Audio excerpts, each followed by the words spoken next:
3D printing is the process of creating a physical object from a digital model by adding consecutive layers of material until the final product takes shape. In other words, 3D printing takes a virtual design from a computer and turns it into a real-life object. This technology has revolutionized the manufacturing industry, allowing businesses and individuals to create objects that may have been difficult or impossible to create before. The 3D printer uses a variety of materials depending on the objects being printed, from plastics, metals, and ceramics, to even food and human tissue. As the printer lays down each layer, the object slowly takes shape until it's complete. One of the most amazing things about 3D printing is how versatile it is.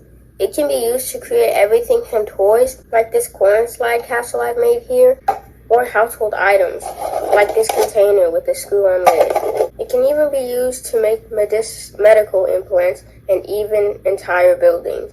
So that's 3D printing in a nutshell. It's a revolutionary technology that's changing the way we create, design, and manufacture objects. I hope you found this introduction to 3D printing informative.